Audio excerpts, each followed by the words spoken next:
So these people are from Venezuela. I just met them. And how long have you guys been in the United States for? ¿Cuánto tiempo llevan en los Estados Unidos? Apenas tengo un mes, recién llegada de visita un rato. ¿Cruzaste por la frontera? Sí, mi amor. Y desde que ha llegado aquí, ¿cómo ha sido la experiencia? Bueno, a mí me ha parecido una experiencia maravillosa de estar aquí. And we've heard from various migrants here at the festival that once they get here to America, they're able to do their transition, and the transition is completely free. Is that true? Sí, me han dicho, lo que sí me han asegurado es de las hormonas gratis, sí. Y como el seguro médico me han estado ayudando, que recién lo recibí hace una semana. Y bueno, voy a ver si pruebo esta misma semana que viene, a ver si me va muy bien con ese proceso. When you came across the border, did you identify yourself as a man or a woman? Como mujer. ¿Había algún problema con eso? No hay problema porque cuando uno cruza acá, o sea, te dan la bienvenida y te dicen que bienvenido porque ya eres libre acá, en un país libre, con todos los derechos. Y ya uno puede cambiarse hasta el nombre si desea y no te tratan con discriminación. Wow. And just in case you didn't understand all that, I want to clarify a few things. So this person crossed into the United States from the border and then was able to identify herself however she would like. And then with United States tax dollars, she was able to begin the transition phase from man to be leaders ourselves.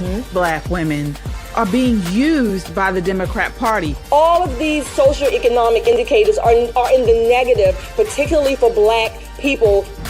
They want mob rule. When Trump was in office, please somebody tell me what act of dictatorship did he perform?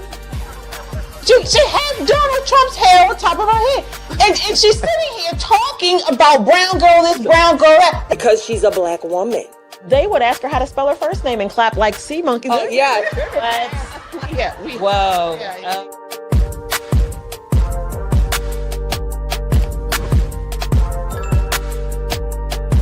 We should note, again, you and I have said this in the air many times, there is no evidence that Joe Biden was, involved in any wrongdoing. Of course, want to note that there is no evidence that Joe Biden or Hunter Biden has done anything wrong. I just want to reiterate. And let's be clear for the viewers. There is no evidence Biden did anything wrong. Governor, you got a second? Literally talking to the president right now to specifically answer the question of what we can do for you and your daughter. Can I hear it? Can I hear your call? Because I don't believe it. This is why independent media is so important. Thanks to people like you, patriots who love America and stand for truth, we're making a difference. Together, we've turned them off, called them out for their lies and propaganda, and held them accountable for their disdain for God-fearing, freedom-loving Americans like us. But we can't stop here. It's time to take action with our dollars. Let's make 2025 the year we double down on our commitment to values-driven choices. Vote with your dollars. Support Made in America. Back companies that honor our families, faith, and country. We found an exciting way to make this switch, and we want you to join us. Check out www.popandswitch.com and click Yes, I Want to Make the Switch. It's that easy. It's time to walk away from corporations like BlackRock and Vanguard that undermine our principles. Let's invest in America. Let's support businesses that share our love for this country. You don't have to take on everything at once, but you can start here. Join us in making this one small yet powerful step. Visit www.popandswitch.com. Click the link and schedule a call with our team to learn how you can make the switch. Together, we can create real change. What's up, everybody? It's Monday, our Monday Night Live, and this is Pop and Politics. I'm KJ. Let me introduce you to my co-hosts. Of course, we have Nicole Bennett, Shelly E., and back with us, as always, as every Monday, Tyrone Keys from YouTube's Soldier of Finance. How are you all doing tonight? Doing good. Good. All right. So before we dive in, folks, do me a favor, tap that thumbs up. If you're watching right now, we have over 100 people watching. I need you guys to get those likes up. It helps to increase our voice here on YouTube. So hit that like button. Of course, we're here on YouTube and Rumble. You can also listen to us on Apple Podcasts or Spotify under the name Pop and Politics.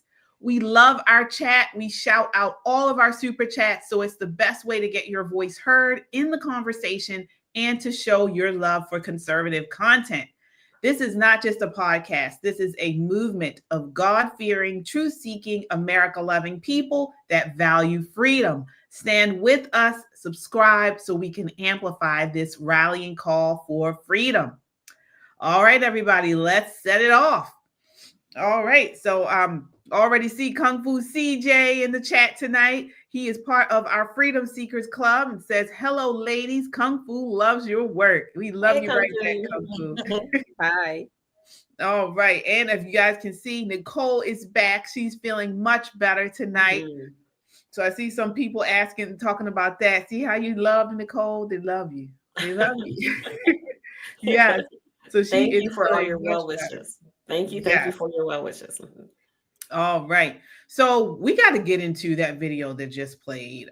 Before we do, I want to talk about breaking news out just this evening. The Justice Department ordered federal prosecutors to drop corruption charges against New York City Mayor Eric Adams. This just broke within the hour, arguing in a remarkable departure from longstanding prosecutorial norms that the case was interfering with the mayor's ability to crack down on illegal immigration and violent crime.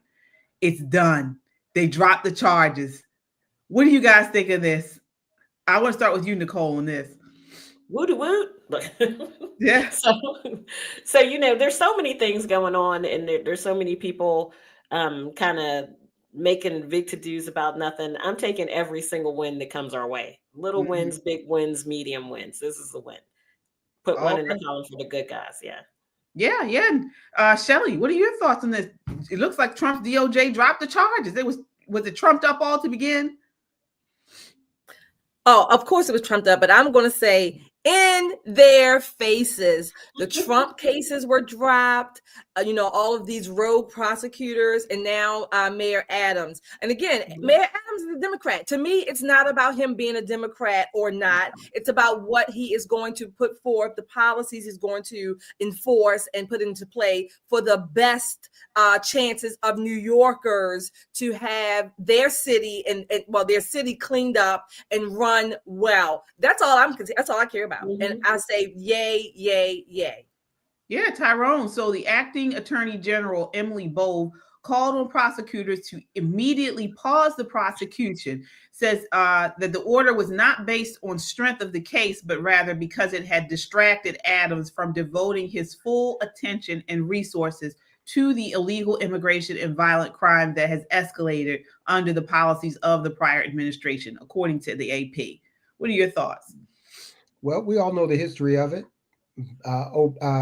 Adams couldn't get any assistance from Biden's administration to quell the influx of illegal immigrants coming into New York City. He called them out on it. They didn't like it. The Democrat Party is anything but tolerant. They are anything but diverse when it comes to different ways of thinking. And so they prosecuted him. They brought down the full force of the United States government on his shoulders as a message that critical thought will not be tolerated. I think every Democrat needs to stand up and understand what happened here and what kind of party you belong to. Yeah, absolutely. And not only that, but what do you all think of the progressive left, the Marxist left, critical race left, that look at everything through the lens of race? Now, I don't agree with that, but we know they do. Where is the applause for this? I mean, this is a black man, a mayor, not many black mayors in the country. He's a mayor of a major city. It was clear he was brought up on these charges and they were, frivolous. Now Trump has dropped it. His DOJ dropped them. Why aren't they celebrating? Because there's a hierarchy, even in Marxism, even in communism, there's a hierarchy. Race may be at the top, but when your allegiance to the party is in question, that's the ultimate hierarchy. Exactly. So, communists, socialists, Marxists, they like to pretend that, we're all just one big kumbaya party. No, it's not, because even in those ideologies, in those political systems, there is still a hierarchy. Yes, I agree 100% with Shelley. Sometimes, when you listen to them, they say that everything through this lens of race. It was a black man, all that kind of thing.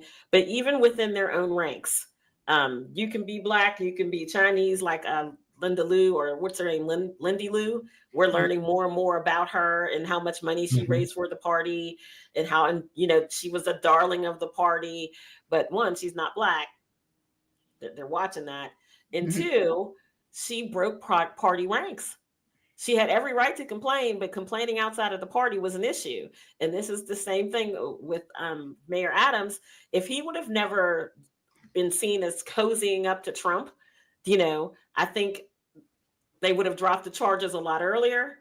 I'm not saying that it's the Trump thing. I think it's just a justice thing because it was a frivolous case. And Trump says we're not doing that anymore. But his own party would have made a much bigger deal. Look at this Black man striking a blow. They don't have that card anymore. So I think it's pretty much a good thing, Democrat or Republican. It's just a good thing America-wise that there's not going to be much more lawfare going on against people with these frivolous charges. Yeah. Hopefully not. I do want to acknowledge a long-time viewer, Allie. She says, ladies and gent, what are your thoughts on Candace Owens not saying a word about all the disgusting things Kanye has said and done? She claims to stand for truth, but when it comes to Kanye, it's crickets. Well, Allie, we did a whole video on this. And we got a lot of slack. We got a lot of pushback again about it. If somebody can post the link to the video that we did on this, particularly talking, we're all big fans of Candace Owens, love her work. She's generally a standard bearer of truth. But we were asking the same thing. So we did comment on that. You guys can take a look. If your producers can share that link in the chat. But yeah, you don't have to. Just share it in the chat. Yeah, they can watch it later. But we did respond to that. So, all right. So I want to talk before we get into everything DOGE and Elon Musk and the Democrats losing their minds because Elon has once again come on top. Before we get into that, I want to talk about the Super Bowl. So I want to get you all's thoughts before we get into the clips of the two anthems played at yesterday's Super Bowl.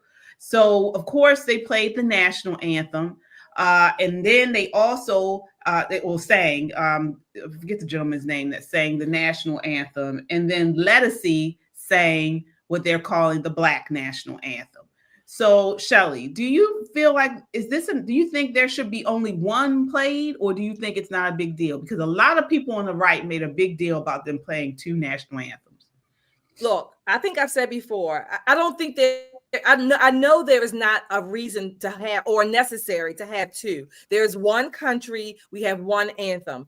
The Black anthem, Black national anthem, if you want to call it that. Wait a minute, let me ask you a question first. Do Black people have a nation? No. I mean, so this Black national anthem, I get it. I understand the history, how it came about, but there's only one United States of America. And yes, John Baptiste did an excellent job playing and singing the national anthem. Yes. Tyrone, what are your thoughts on the two anthems? Well, Blacks are an integral part of this nation. Always have been. Always will be. So it's one nation under God. We just need that one national anthem.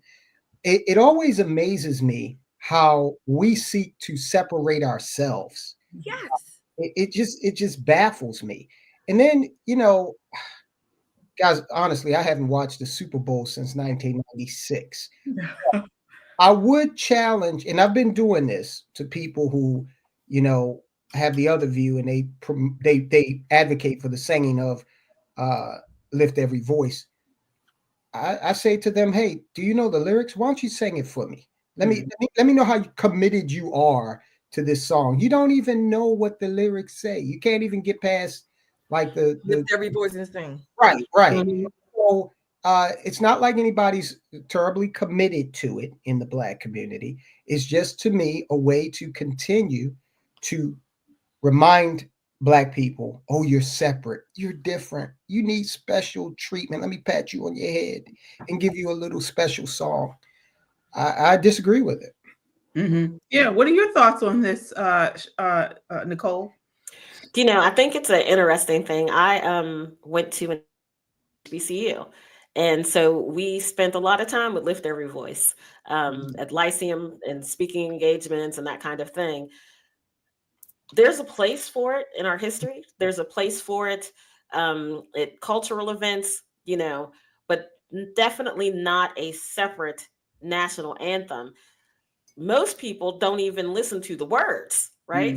It's a beautiful poem. It's absolutely beautiful poem about, believe it or not, the harmony of liberty, right? Togetherness. So while we're using it to further drive a wedge, it kind of smacks of not learning our history, not knowing what our history is.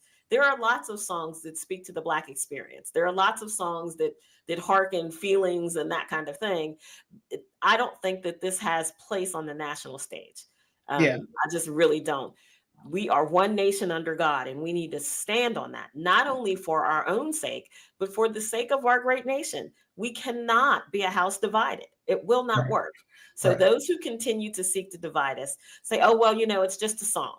It's the Black national anthem. It's this, it's the other thing, are the very same people who were saying, if you didn't kneel, you didn't support Black people. If you weren't running around saying, I can't breathe, or putting your fist up in the air, you're not Black enough. Those are the same people who are pushing to continue to have it. The NFL has so many events during the Super Bowl week that they could sing that song during the gospel festival that they have. That would be an appropriate place to have that song, but definitely not as a secondary national anthem for the United States of America. Yeah, I agree. And I grew up on it as well. I think many of us grew up on Lift Every Voice and Sing. Many of us all know the first verse. The first, I know the second and the third. So, So, I mean, it's a beautiful song. It's always been one of my favorite songs. And I just love singing it in church, and things like that. But there is a time and place. And I agree with you all. Why are we always trying to separate ourselves on this type of stuff? So again, I mean, I don't believe in the separate, that separation. But if we're going to do it, if Black folk want to separate, then separate. You can't say you want to separate and then cry about reparations and government handouts and things like this.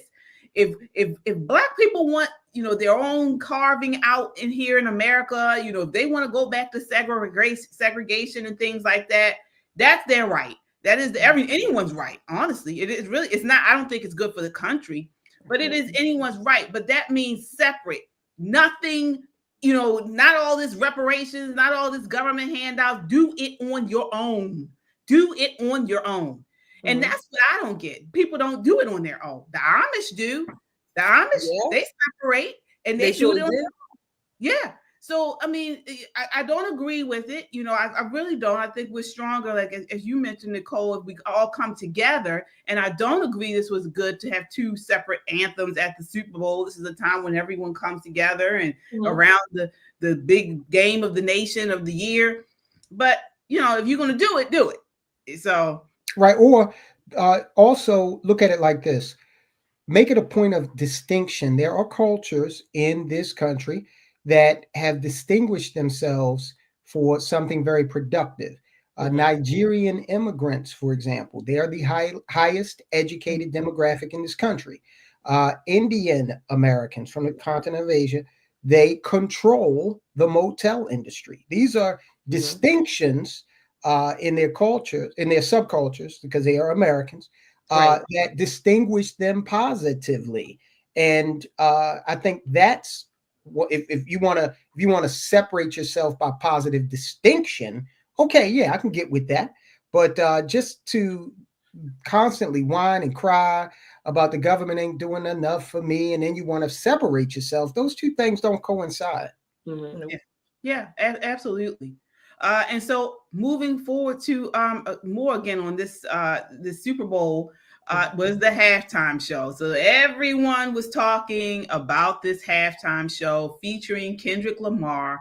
He is a West Coast rapper. So many Grammys, he needed help carrying them out. So this show was not for everybody. Now, there are people who say, well, they should have just had Taylor Swift. They should have just had Jason Aldean. Right. But it's not for everybody. Can the West Coast just have one? Now, when they had that Snoop Dogg, Dr. Dre situation, everybody was like, oh, it's wonderful. But their music was much more national music and it had aged well. Kendrick is still a very much current artist. So maybe in 5-10 years, history may remember him differently, but I love that he had red, white, and blue. Uncle Sam was a trip. You know, I thought that was cute right off the top, right? And the fact that Uncle Sam didn't drop any expletives was a beautiful thing. And Kendrick cleaned up his music for this particular thing.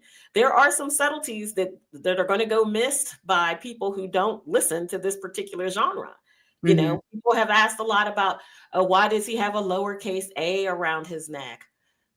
Yeah, A minor. For people who understand this particular song about a particular alleged rap artist having some alleged relationships with some definitely minor women, it sent a lot of signals. Having Serena Williams crip walking after her, you know, issues with this alleged particular rapper. This was not what it appeared to be to the naked eye.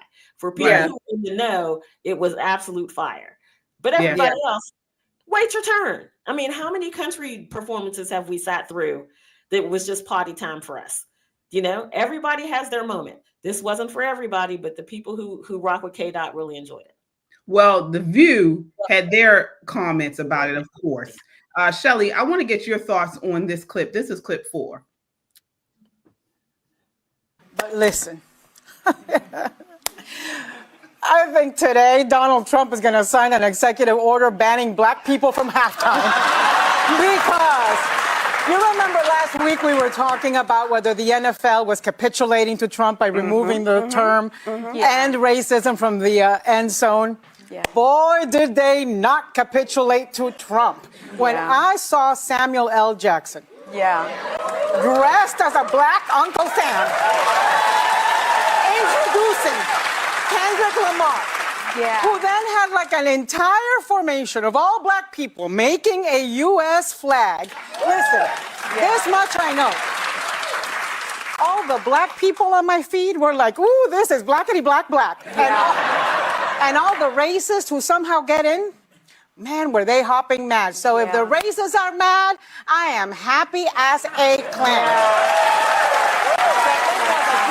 Huge celebration of New Orleans, and you can't celebrate New Orleans without celebrating black culture. Yeah. Welcome to Black History Month, you all. Wow. Shelley, what are your thoughts there? I think Anna Navarro was upset that this was all black, and she's projecting it onto Trump. I don't think Trump gave one damn about that. That's number one. Number two, like Tyrone, I did not watch the Super Bowl. I watched clips, went back and watched some of the halftime things that were going across social media. But to Nicole's point, I don't really know Kendrick Lamar's work, but I think that this was a personal statement. It was not, to me, it was boring to me, number one. But number two, it was more of a personal, I guess, beef that he used an NFL stage to carry out between he and Drake or whatever was going on. I don't think his, it just wasn't, it wasn't even about unity. It was about him. So I thought it was boring. And I thought it was just a very, very superficial, too specific. I don't think many people would have gotten it if they don't know about his music, which is the point. It's supposed to be the NFL, a unifying music concert, halftime show, whatever. This was about Kendrick Lamar beefing or carrying out whatever his beef with Drake. And Serena Williams, isn't she married to a white guy? But the thing with Serena, I'm sorry, Serena thing didn't have anything to do with Drake being white or black or anything like that. It was pretty much more about her being stalked after she dumped him. So why? Right, I mean, my point is why what she had to dance for him for? She's married to somebody else. I mean, what does that matter? That's what I mean. That's why I'm saying it was so specific. This beef was about Kendrick and Drake. It was nothing to do with the United States. That's my point. Well, very true. But that's why I made the point that it wasn't the NFL's music. Right. It was Apple Music's music, right? there's several lines in his songs about what happened between this particular rapper and Serena. But again, like you're saying, it's so nuanced. It's so, a small hole in a big world. A lot of people were like, what kind of boring foolishness is this? Yeah. But it's typical Kendrick. This is the kind of music that he makes. He doesn't make club bangers. It's not who he is. Yeah, what do you think, Tyrone? Did you get a chance to watch any of the clips that played after the show? No. This is long past my genre. Let me organize it next time. I'll put up Harold Melvin and the Blue Notes, Commodores. They don't have beef. There's no beef between Michael McDonald and Lionel Richie. It's just, you don't need a magical decoder ring to figure out what the lyrics are. It's just dancing on the ceiling. It's easy. Look, people have a good time. I don't care. It's not my taste. But I hope everybody can have a good time with whatever genre of music they like. Couple of observations, though. Notice how Anna Navarro only seems to have two kinds of people on her Twitter feed. She has black people and racist. Okay, so if you don't like a particular genre of music, then you're automatically labeled a racist in her narrow mind. And then the other thing I want to say is the greatest rendition of the Star Spangled Banner of all time, and will always be Whitney Houston. So if people want to really see a quality, heartfelt performance from, she got up there and made that thing look so easy, and it is staring, her rendition. I would encourage you to go on YouTube, and it's out there. I think you'll really enjoy it. Yeah, I agree. And, a couple things. So, to me, it was like, if you're a Kendrick fan, you would love the halftime show. If you're not, then you probably didn't like it. I always say I don't particularly like rappers as halftime shows, because to me, there's no pomp and circumstance generally. It's only so much a rapper can do in a halftime show. I mean, they don't really dance. They're not singing. They're just rapping. Many times they're rapping over recorded melody, and sometimes they just let the original tape play. So I mean, it's not something that I enjoy. I do listen to rap music, but I would not enjoy seeing it at the Super Bowl. Now, but he did a good job, I thought. Again, for who he is.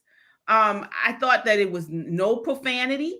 I thought that was good. I liked that there was nothing like all this LGBT and pride. They didn't do all that. There were no naked women or men all over the stage and things. I thought it was family friendly, which was good.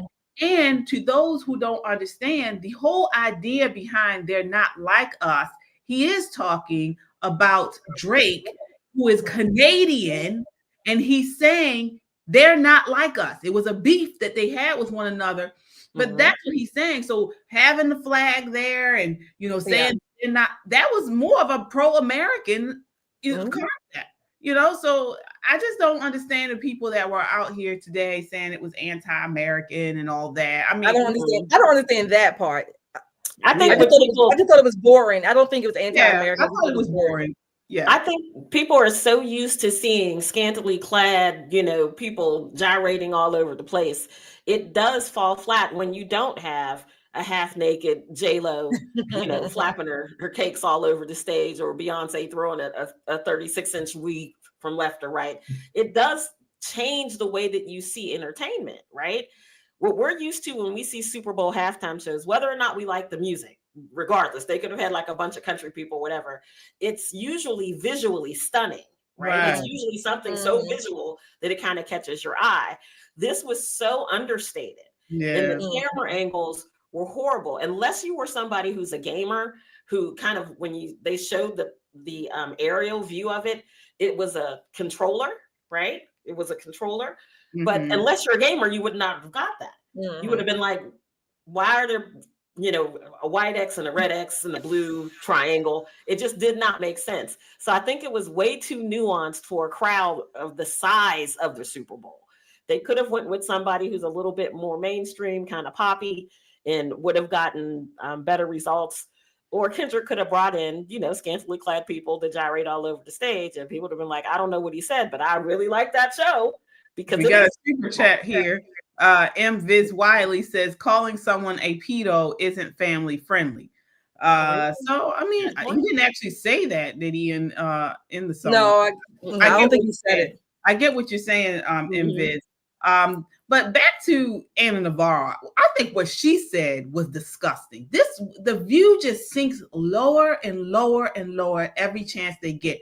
Here we are again. First of all, this woman is not Black, but she's trying to play on Black people's emotions. And so first thing she says is Trump is going to sign an executive order banning Black people from halftime. She's stupid. She's dumb. Her writers put that together, and it fell flat. I mean, it's just, I checked, by the way, the last Super Bowl halftime show I saw was Diana Ross. She did it for 1996. Okay. And then the thing about her saying that because he had all Black people on the stage, there were no white people. Okay. Can we stop this? It's not right when Black people say, oh, it's all white people. It's not right when white people say it's all Black people. This is stupid. And again, this is them once again playing the race card, looking through everything through the lens of race. Who is looking at these people's faces and stuff and trying to see Ana Navarro. People who are looking to start trouble to keep the division going. I mean, and that's the thing. And this is the reason why I don't follow pro sports, because it is the classic Roman bread and circuses. Instead of having one great Coliseum in Rome, you got a Coliseum in every city across America. And it serves, and you get these guys, okay, I have friends like this who have encyclopedic knowledge about sports, something that, unless you are a Stephen A. Smith, does not matter one hill of beans. You take away the NFL tomorrow and this planet will continue to spin. So you have distraction wrapped on top of division when you get, all these conversations going about the racial aspect of performances. And, the NFL is saying that they're going to double down on DEI. No, you're not, because I'm never going to be invited onto any one of your teams to be a running back because I don't have the skill. Everybody on that field, that's a meritocracy. So you're talking out of both sides of your mouth. This is why I did. If you look deeply into these sports organizations, the NFL is an entertainment sports company. It's all about distraction and division, and I don't participate in that. And I know somebody, it's just good fun. We need sure. I watch a college game every now and again. Okay. But it didn't used to be so divisive. It didn't used to be like that. Right. It used to be something where everybody could get together and you just look at the game and you talk about the game. It wasn't all this woke stuff involved. It's agenda. Same thing with Hollywood. The awards we talked about last week. Absolutely. The awards were like that years ago. It was family friendly. We could sit around, get your popcorn, whatever, and you just, you're excited about the stars and see what their movies and what they earned or whatever, and that was it. Go home after that. Go to bed. Yeah. I mean, people need some type of, way to just unwind. It used to be you watch something that you don't have to think hard about it. It's something you enjoy. Exactly. You can do it with friends and family, and then, it's a good time. But now it's within the last several years, everything has been politicized and racialized. Right. And it's just ruining the fabric of our country. This is why we push back against it. I'm not looking at them to see, how many white people he had out there, how many Black people he had. It's ridiculous. But I was excited about Taylor Swift being booed. So again, this is the woke left's darling, and she was surprised at how she was booed. This is clip 5. Take a look.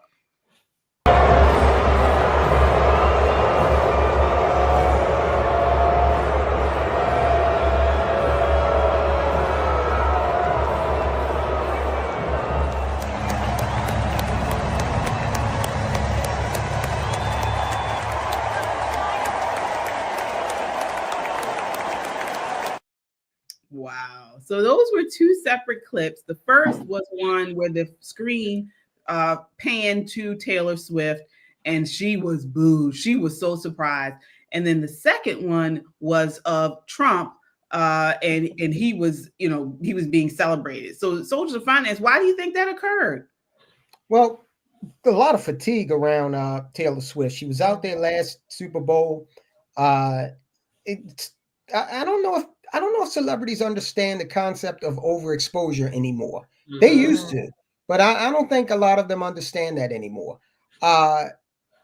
And a lot of celebrities don't look at their career as a business. Now, I'm not saying that she's guilty of that, but when you see these celebrities come out here like Rachel Zegler in this new Snow White movie, and she plays up this woke role, or the guy that's playing Captain America now, they're actually talking down their own careers through some weird form of wokeness. But look, Trump, his approval rating is 53% right now, and that's according to CNN, so it's probably higher than that. The president is extremely popular. The press can't understand it. And look, Taylor Swift was all up on Kamala Harris. All right, we need to investigate Taylor Swift, find out how much money she got from that circus of a campaign. Right. Yeah. Yeah. Shelley, what do you think of the booing of Taylor Swift and then the praise of President Trump? I thought it was just funny myself. I mean, look, she's a celebrity in her own right, but I agree with Tyrone. There's a time and a place. I mean, it wasn't even about her. Trump was rightfully, I think, applauded because this was the first time a sitting president has come to an NFL Super Bowl. So I thought, it was fun. Trump was on the field meeting people. She's sitting up there cowered back in her protective bubble.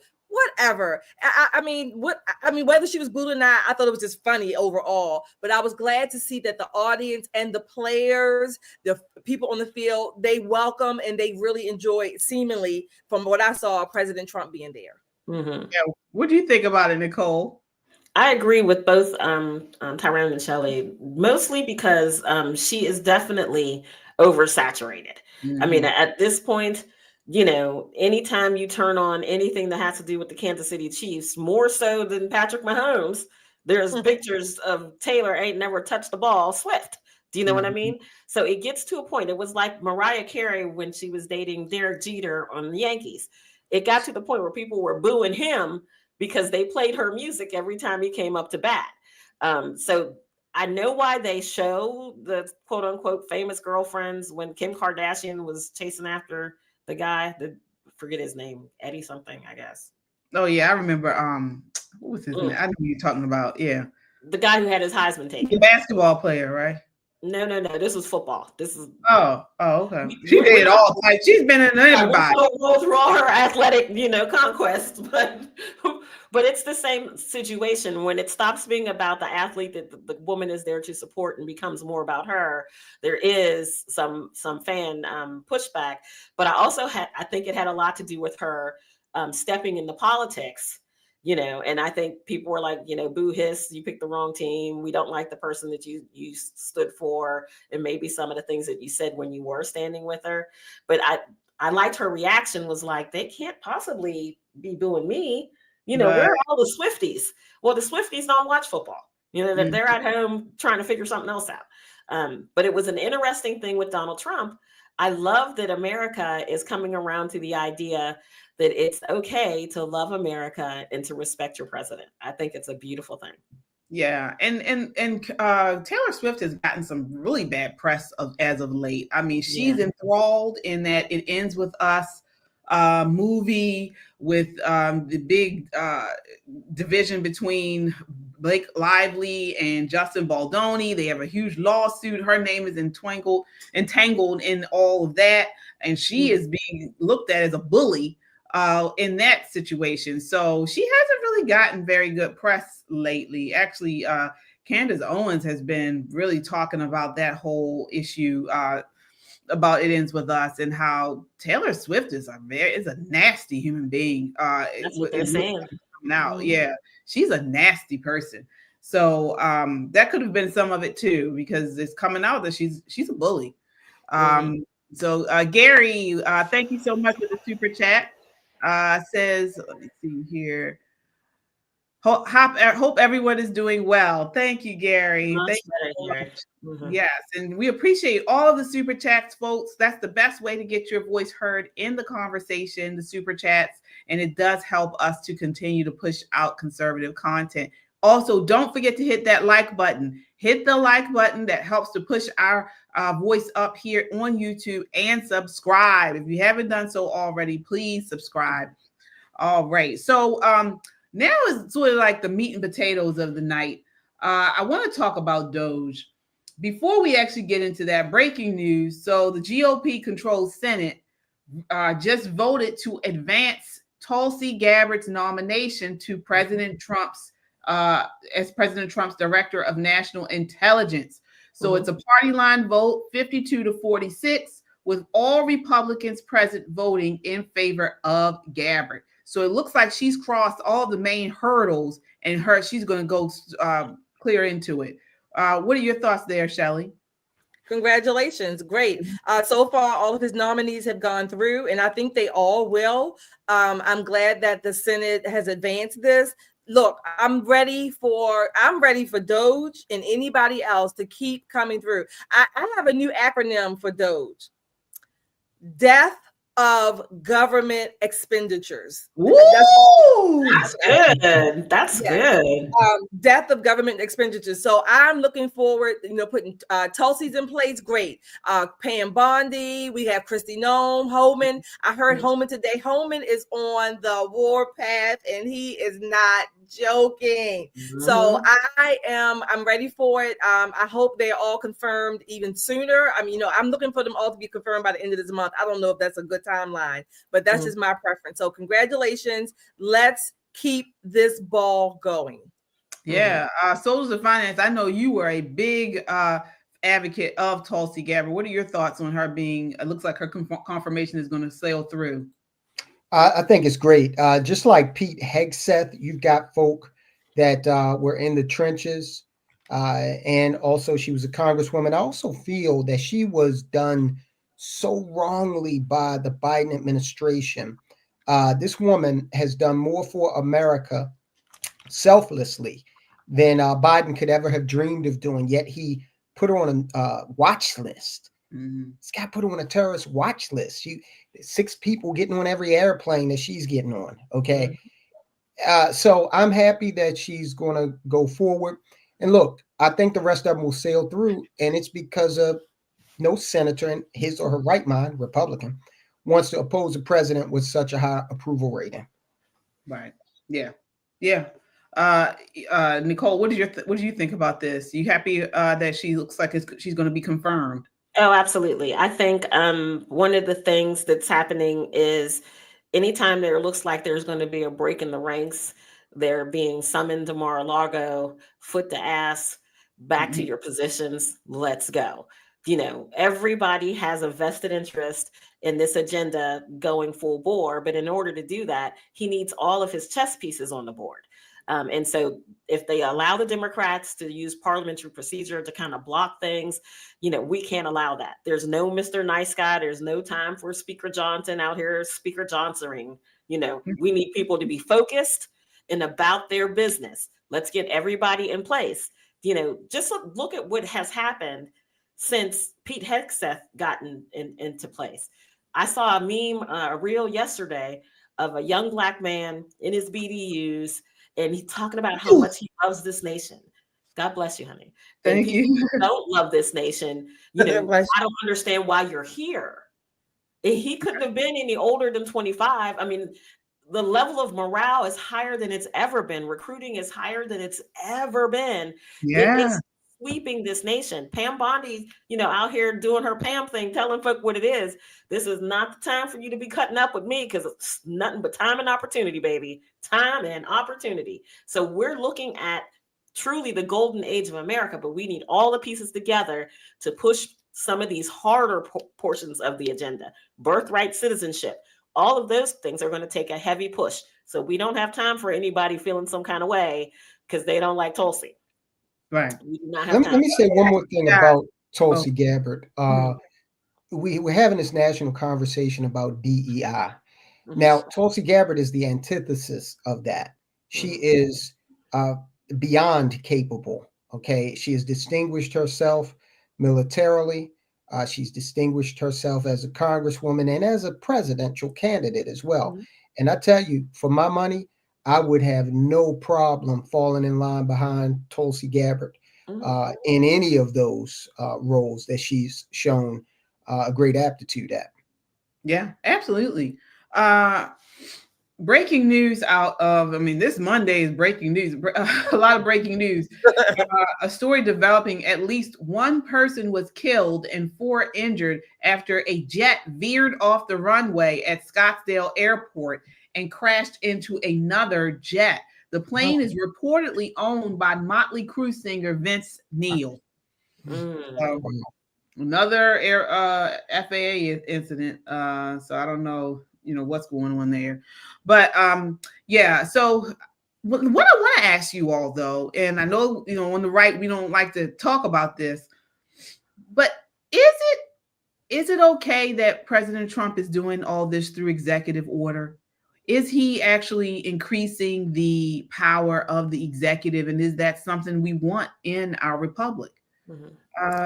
Yeah, I'll start with you, Shelley. So I think I'm going to say it's a 50-50.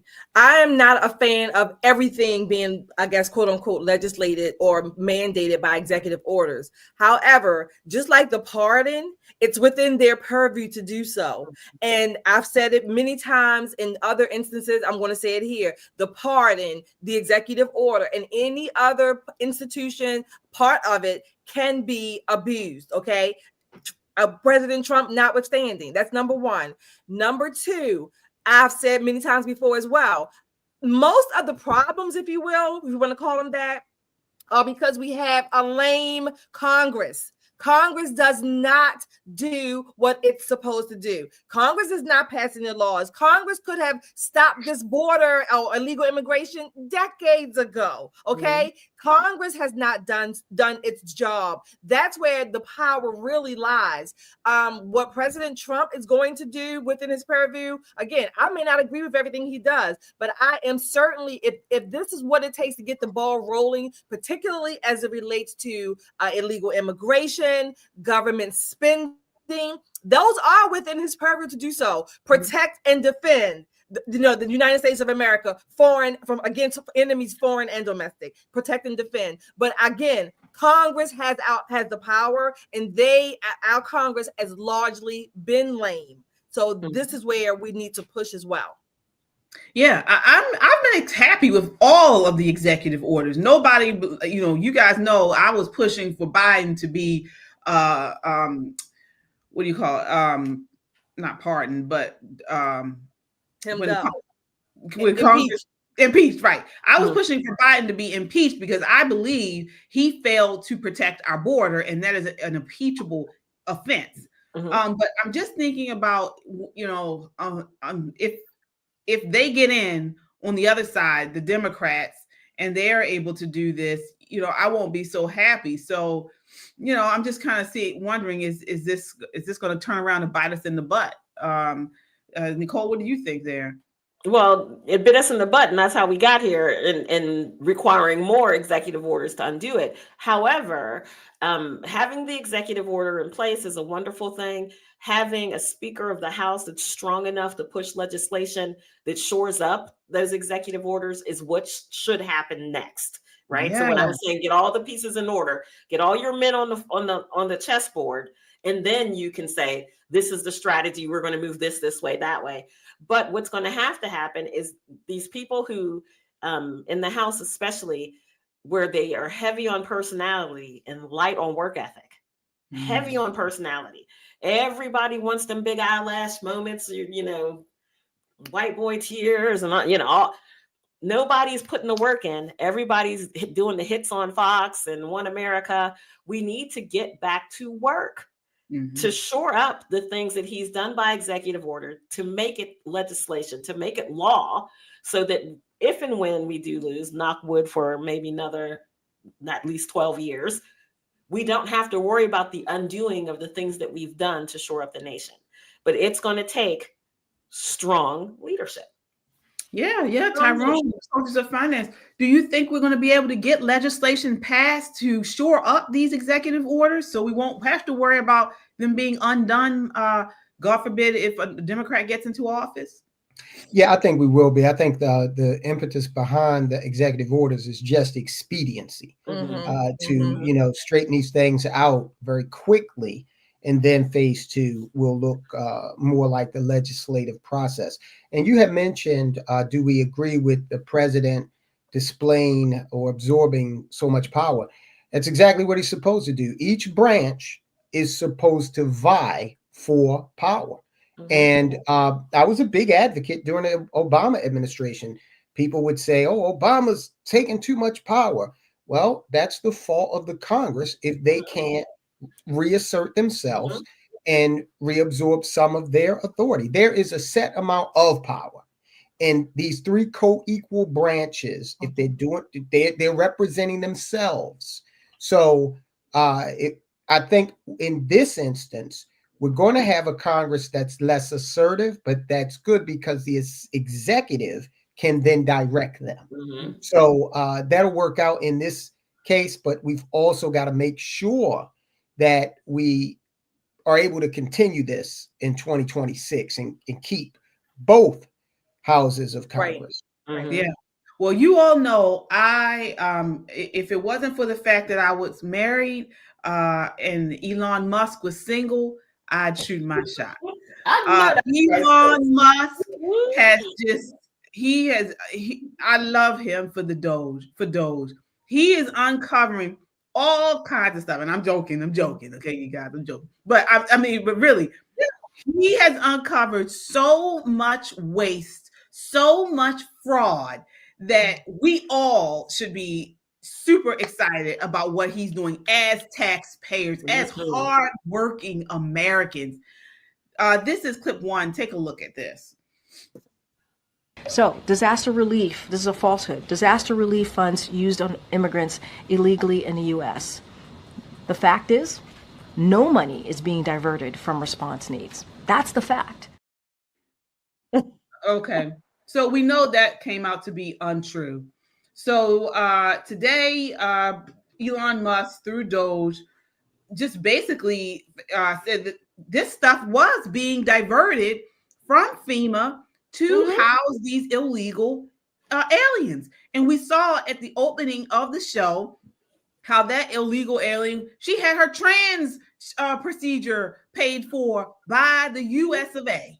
After crossing here the border illegally. Now, Fox News is reporting that Elon Musk responded to a federal judge's order temporarily blocking the Department of Government Efficiency, DOGE,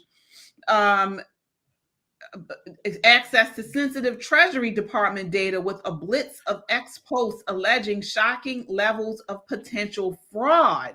So he said, I was told that there are currently over $100 billion per year of entitlements paid to individuals with no social security number or even a temporary ID number. If accurate, this is extremely suspicious. Shelly, I want to get your comments on this. Before I do, I want to acknowledge our super chatter here. All right, we have Mark Slater with the $10 super chat. Says Thank you, Mark. Use executive orders. Dems play chess and Republicans play chess. These policies never would have come to power. Yep, you're right, Mark. You're right.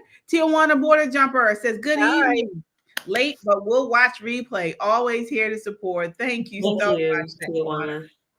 I'm going to repeat what I said whatever day we were on Friday. Number one, at that time it was USAID, right? All the fraud, the waste, the abuse. And I said that was one institution.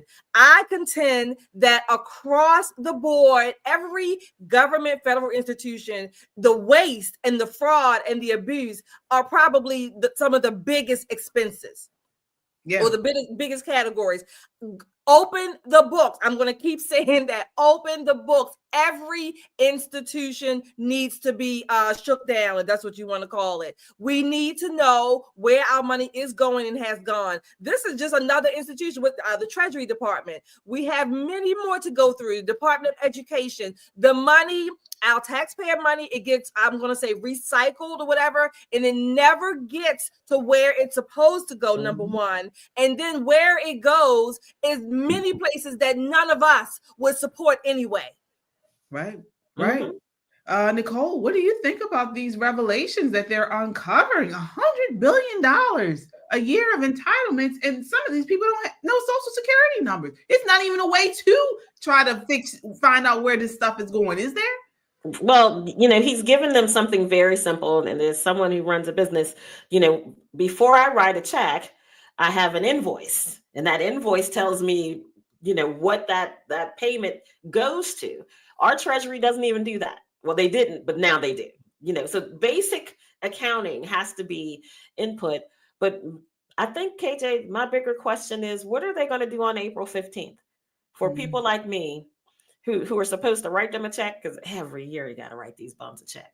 I'm not wanting to give them any money. I'm feeling like, you've not been good stewards of the money you've been taking from me all my adult life. Right. And here's proof positive.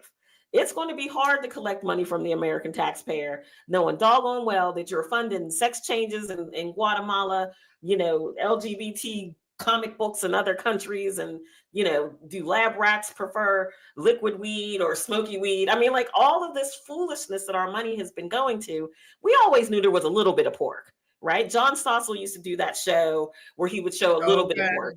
But this is not a little bit of pork, girl. This is a whole hog roasted over an open flame with crispy skin. He's down in Hawaii. This is the Smithfield company, okay, worldwide, okay, and some people. There need to be some prosecutions. Absolutely, without question. There need to be some prosecutions, and as far as the IRS is concerned, think about this. They want to audit your Cash App for $600. Venmo. But we're supposed to resist an audit of the Department of Education, the Pentagon, and all of these other bureaucracies. But they want the IRS will kick in your door, okay, if you do not pay them. Right. And now we know that basically they're acting like mob enforcers for a cabal of people who we finance. Exactly. Okay, this big club that we're not in, but we finance. And so I'm very happy that Trump is exposing this, but some people need to be hauled off in handcuffs and be in some orange jumpsuits. And I know what else we need to do. I'm sorry, KJ. I'm gonna, what do you call it? Make a proposal. How about for the next, 10 years, I'm going to say even beyond the Trump administration, the next 10 years, how about Americans don't pay taxes? And what we need to get is every year we get a statement from all these government agencies. How about that? They need to report to us. But until you start doing that, we don't pay taxes anymore, because I'm pretty sure that I'm going to say myself, all of you, we probably overpaid many taxes too many times. How about that? Until we get a full accounting, we don't have to pay taxes anymore. I think we should just abolish income tax altogether. Do you know what I mean? I think we should just take it running out of here. There's really, at this point, not only have they not been good stewards of our money, they've used our own money to fund people who harm us. You know what I mean? Who have destroyed our culture, who physically have attacked us. At some point, as an electorate, we got to take a hard look, and not just one side of the aisle, but both sides of the aisle, and say, what in the world is going on here? You know what? And until we can figure it out, you get no more. You get no more. We have been upside down with these people for well too long. And when you look at people who've been in office, Steny Hoyer, for example, my entire damn lifetime, this man's been in office. There's a problem with that. There's a problem. It is. And they lie. We just showed you how Corinne Jean-Pierre said that FEMA's funds were not funding illegals. Right. And then last week, it has been reported $59 million went to luxury NYC hotels for housing of illegal aliens. It's detailed how FEMA was taking our money and using it to house illegal aliens. Yes. I mean, what? But my question, and before I ask you this, I want to acknowledge our super chatters here, folks. Thank you all so much. All right, let's see here. We have who do I have here? Okay, Tijuana Border Jumper with a $10 super chat says, open the books and audit all people in any office from a township, Tiffany, to the very top. Thank you so much for that $10 super chat. Oh, we have a new person that has joined our Freedom Seekers Club, Trey's Chocolate City. Thank you so much. Thank you, Trey. Yes.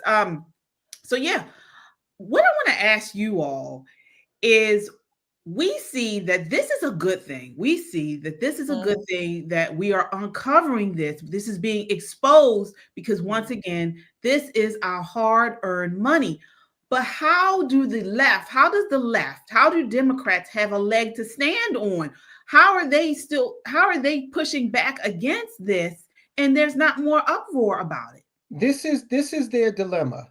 The Democrats are now in a position where they have to oppose transparency. All right. They have to oppose accountability. And they're also going to come into the realization that they're going to have to oppose no taxes on tips, no taxes on overtime, and no taxes on Social Security payments. So, and they're going to do it. They're so stupid that they're going to oppose these things that are popular to the American and beneficial to the American public. So they've painted themselves in a corner. And look, I don't want to get ahead of anything, but I think that we're starting to see, and I think that they're going to realize real soon, and they may have already started, if you look at their who they voted in to lead their party. Okay. They said black women, forget about it. You already done enough damage. Okay. I think there's going to be a return to the blue dog Democrat, the Democrat that is more moderate, reflective of the Clinton era. That's the only way they can survive. Yeah, agreed. Yeah, you got some. Don't you have some out here today? They were protesting the transparency of all these agencies. What, like you said, Tyrone, I'm like, what nitwits? How are you going to protest to have the books open? That doesn't even make sense. But they're so radical. They're so beholden to their power, and let's not forget the money, the kickbacks, and all of the different perks that they get. No, open the books, give us our money back, and let's get this cleaned up. DOGE, I keep going. Yeah, absolutely. I mean, when you think about, and I know all of us know people who, go into very steep debt sometimes trying to pay the IRS back. Medical bills and things go unpaid. These people are vultures. I mean, they will come after you for your tax dollars. And so to think that the Democrats now are pushing back against transparency, I mean, we clearly see that they lied about FEMA and this $59 million, and they're on the side of the people trying to take our money. Right. But the thing is that Trump outsmarted them. Like, the administration outsmarted them. What they did is they made them kind of say, well, heck, we can't agree or say they're doing a good thing because it's Republicans, and so we're going to attack Elon first. We're going to attack him personally. He's horrible. His platform is horrible and all this other stuff. And people are like, well, no, I was on X yesterday and it was, pretty good, fairly even balanced, In fact, it's much more pleasant now than it was 4 years ago. Right. So all of that to say it's not Elon. Okay, then it must be, the people who are keeping us locked out of these federal agencies and, but didn't you just come from your locked office? Right. Thank you. Let me tell you, you can walk in the common areas of the people's house, but go try to wander into somebody's office in the people's house and see what happens to you. There's so much disingenuousness that's happening on their side, but they have no other recourse, because every time they think they got a foothold on one thing, Trump drops 8 or 9 new things on top of them. So the sheer pressure of attacking them at all sides is breaking them into little tiny pieces. And I'm here for it, because I think they do need to reform their party. They do need to kind of burn it to the ground and start over again for the good of the American people. Listen, as a Republican, I hope they never get it together. I'm here for Republican rule for the rest of my days. I'm good for that. However, for our nation, one party rule for too long is not ever a good thing. Not ever. Everybody needs a natural predator. It's what keeps you sharp, keeps you on your toes. You know, everybody has to have that catalyst to do better and be better. I think them getting themselves together won't be this cycle. I think this cycle, they're still trying to hold on to the vestiges of victimhood and divisiveness, racism and transgenderism. I think it's going to take them maybe 2 cycles. Maybe by the next presidential cycle, they would have gotten their footing back together. But they don't even know who they're going to take money from. At their own, you know what? I mean, again, beyond parties, for me, said it before. This is a mindset. This is a mindset change for the American people. We need to open the books, yes, but the mindset that needs to change, number one, from millions of our fellow Americans is that, our money and our time and labor, the government has a right to know, and we have to give an accounting. No, it's the other way around, number one. Number two, it's our money. It's our time, our labor. We go out and earn whatever living we earn. It's not. So that mindset needs to change, number one, that the government needs, the government needs our money. No, it doesn't.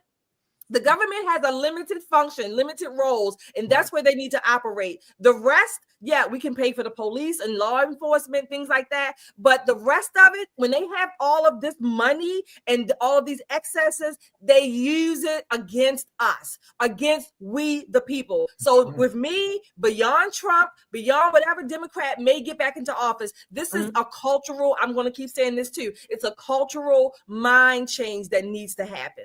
Absolutely. I want to shout out another super chatter here, Kinzier Obakan with the $5 super chat. Thank you so much. Says micro communities help bring the truth to light. Communication is key to prosperity with real wealth. Yes, self-sustaining communities, as you mentioned, Tyrone, is the key as well. So, all right, another breaking news out tonight. This will be the last one for tonight. Trump gave an ultimatum around 7 p.m. this evening. Says if all of the hostages aren't returned by Saturday at 12 noon, he says, I will say that all hell is going to break out. All of them, not a few. Saturday at 12. And after that, all hell is going to break out. Woo, well, let me get my fan. Wow. Let me get my fan the flames. They just don't understand that, bringing peace to the world after the world was allowed to run amok and do what it wanted to do. There are going to be 1 or 2 people who are going to try you, right? Especially after you've seen the former, quote unquote, most powerful man in the world tripping upstairs, not downstairs, but tripping up, not one time, but several times in one occasion. There's somebody who's probably going, they're probably not who I think they are. But Trump is saying, I am who I told you I am. You want to play games? Play stupid games, win stupid prizes. And that's what's going to happen. Saturday, the Rockets' red glare is going to be on full display. Well, let me ask you, I want to know, Tyrone, what do you think? What could he do? What do you think he's going to do if those hostages aren't brought home? Well, Trump is the type of guy, and a lot of people might feel uncomfortable with this, but it's true. Trump's the type of guy that, KJ, if you're being held hostage and he's demanded your release from this situation, and they didn't do it, KJ, you might be going to glory, okay? Because a statement is going to be made, okay? This doesn't sound like he's talking about precision. It sounds like he's talking about a statement being made. And, I figure him and his staff are probably in a position where they're like, after so much weakness, somebody's got to get smacked in the face. Mm-hmm. And these guys are the ones. So let's give them Saturday, high noon, and we'll do what needs to be done. So I certainly hope and pray that anyone held hostage is released. I hope they do it tonight. Okay. But so there won't be any second guessing. This is the same type of feeling that some of the Iranians had when Reagan took over, and they were like, let's just how that worked. Quits because he's unpredictable. Right. He's no Jimmy Carter. That's for certain. Right. Right. You know. Yeah. Shelley, you feel the same way. What are you expecting to happen? I'm with Tyrone. They probably need to release them tonight so that there won't be any second guessing that somebody might be left on Sunday. So I do think that he will 100% support Israel in giving Israel what they need to go in there and do whatever they need to do to get those hostages out and clear out Gaza and get ready for the Riviera in the Mediterranean. Right. Yeah. Well, Hamas has also said that the ceasefire was done. They said that the ceasefire is dead. There's no more ceasefire. It lasted longer than I thought it would. Remember, Shelley, said it wasn't going. It's not going to last long because they've dealt in bad faith, and I think they are assuming that Trump is busy with domestic things, that he's not going to be able to maintain his domestic push and spank that ass. They got him girl. They got him jacked up. They got him all kind of jacked up. He is not going to play with them. I read something a day ago that said Trump has dinner at like 11:30 at night. So, I mean, this guy. Oh, yeah. I want whatever he's taking. I don't know what it is, but I would not make that gamble that he's too busy doing something else, because he's shown a proclivity to be able to multitask at a very high level. Well, even after the Super Bowl, they showed him going back to the White House after Super Bowl Sunday. Yeah, so I mean, this man doesn't sleep. He keeps going. I want to acknowledge our super chatters. The chat is on fire about this. Laura says they better believe what Trump is saying. Yes. At last, satisfied patriot with the $10 super chat says Isaiah 5:20, King James Version. Woe unto them that call evil good and good evil, that put darkness for light and light for darkness, that put bitter for sweet and sweet for bitter. Amen. Yep, absolutely. Brown Eyes with a $5 super chat says, I hear a liberal say today that Elon was lying because he took down the website because there was no proof in what he was saying. Okay. He did put that Twitter feed up talking about that 9 million, but I mean, to me, it's just like he wants them to open the books. So, who's lying if you don't want them to open the books? They're trying every way they know how to prevent them from getting in there and providing the information. So to me, that says something about the Democrats and the people that are in opposition to him doing this. So, one more super chat. Okay, yep, we have another super chat here. We have one more, Gary. Okay, Gary. Let me see here. I don't see. Oh, yes, with the $5 super chat says, if I don't pay my taxes, they will keep my Social Security. Yes, they will. Yeah. So it's a shame. But we will continue to follow all of these stories and keep you all updated. We will be back on Wednesday night at 8 p.m. with our live. So please, if you haven't done so already, hit that subscribe button, hit the like button on this broadcast. Your likes that helps to increase our voice here on YouTube, and subscribe. That's what assists us in continuing to put out this content. Thank you guys so much for your super chats and everything. I'm getting over a cold myself. Hope I'm getting over it. So I'm a little under the weather tonight, but seeing everybody on here and all of the content and comments and things helped to make me feel a little bit better. So thank you so much. Any last thoughts, ladies and gentlemen? Yes. Valentine's Day is quickly approaching. This is your PSA for ladies and gentlemen who have not yet bought their sweet thing, something nice. You should go check us out at what is it? PoppinPoliticsLive.com and buy something nice. Again, I'm going to be a stand for the traditional white hoodie with the Poppin' Politics logo. Then you can get the matching white cup. And you want to get a little something for yourself, you can get that same hoodie in black. Y'all can go out and just represent the organization well, right? Yeah. Do us a favor. Help us build this channel. Buy some merch and wear it proudly. Wear it proudly. Yeah, it's a new day. We're in the golden age, so we can wear our merch, you know, our America-loving shirts and mugs and stuff. And I dare somebody to say something about it. We got another super chat here. So $5 super chat. Laura says, thank you, Poppin' Politics. Oh, thank you, Laura. Thank you, Laura. Let's see it. Trey's Chocolate City says, feel better, KJ. So thank you so much. I'm gonna get some rest tonight. Hopefully I'll be better than ever by Wednesday. All right. That does it for us tonight.